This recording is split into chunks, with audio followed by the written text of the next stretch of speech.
Hello everyone and welcome back to my channel bankers info. RBI assistant की full notification अभी out हो गई है एंड सबसे ज़्यादा डिसहार्टनिंग यहाँ पे अगर कुछ है तो वो वैकेंसी है। लास्ट ईयर 950 वैकेंसी के आसपास यहाँ आई थी एंड इस साल इसकी हाफ वैकेंसी भी नहीं है, यहाँ ओवरऑल 450 वैकेंसी है। सो अभी नोटिफिकेशन की अगर बात करें तो नोटिफिकेशन में एज सच कोई चेंजेस नहीं है। जो भी लास्ट ईयर का पैटर्न था, लास्ट ईयर एग्ज़ामिनेशन प्रोसेस था, सब कुछ सिमिलर है। तो सबसे पहले बात कर लेते हैं कि फॉर्म फिलिंग की डेट 13 सितंबर से 4 अक्टूबर के बीच में है एंड पेमेंट 13 से 4 अक्टूबर के बीच में ही करना है। इसके अलावा अगर हम प्रीलिम्स की डेट की बात करें तो 21 एंड 23 अक्टूबर को प्रीलिम्स एग्ज़ाम होगा इसका। एंड यहाँ टेंटेटिव लिखा है, ये फिक्स नहीं है, ये चेंज भी हो सकता है।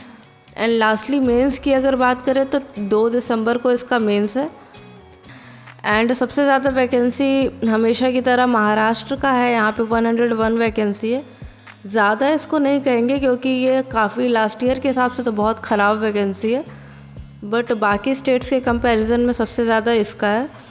एंड यूपी का उसके बाद 55 वैकेंसी है। ओवरऑल अगर देखा जाए तो काफ़ी कम वैकेंसी है, क्योंकि अगर हम अनरिजर्व कैटेगरी में देखेंगे तो वो फिर और कम हो जाएगी, 20, 22, 23 ऐसे वैकेंसीज बचेंगी।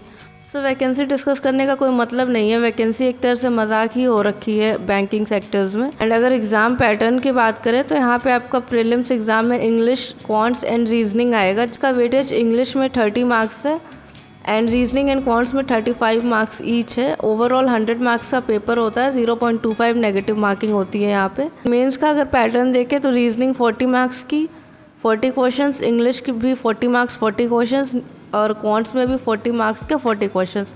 जीए का यहाँ पे 40 मार्क्स होता है एंड इसके भी 40 क्वेश्चंस। सेक्शनल टाइमिंग सब में डिफ़र करती है, कंपोजिट टाइमिंग नहीं होती है यहाँ पे। एंड लास्टली कंप्यूटर में यहाँ पे अच्छा वेटेज होता है, क्योंकि आरआरबी में वो कंप्यूटर आता है लेकिन उसके स्कोर्स हाफ हो जाते हैं, लेकिन यहाँ स्कोर्स डिग्रेड नहीं होते हैं, सेम उतने ही रहते हैं जितने क्वेश्चंस आप कर रहे हो। एंड यहाँ लास्टली मेंस के बाद आपका लैंग्वेज प्रोफिशिएंसी टेस्ट होता है, वो भी उसका होता है जिसका 10th में हिंदी या फिर उनका लोकल लैंग्वेज नहीं रहता है। सो लास्टली बात कर लेते हैं कि आपको ये फॉर्म फिल करना चाहिए या नहीं करना चाहिए। सो एज सच मैं किसी को सजेस्ट नहीं करती हूँ कि फॉर्म फिल ना करो, बिकॉज कहाँ पे हमारा लक या फिर हार्डवर्क दोनों में से कुछ भी साथ दे जाए उसका कोई पता नहीं रहता है।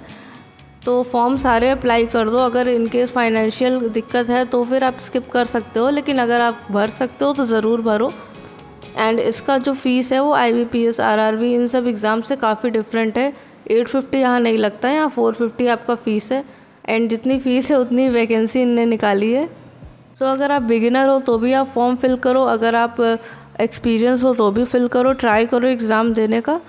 एंड इसका लेवल इजी आता है, एज सच बहुत टफ पेपर नहीं आता है, क्योंकि इसकी कट ऑफ काफ़ी ज़्यादा जाती है। लास्ट ईयर यूपी में तो कम गई थी, लेकिन वैकेंसी जैसे कि इसकी कम हो गई है तो 90 अबव जाने के पूरे चांसेस हैं।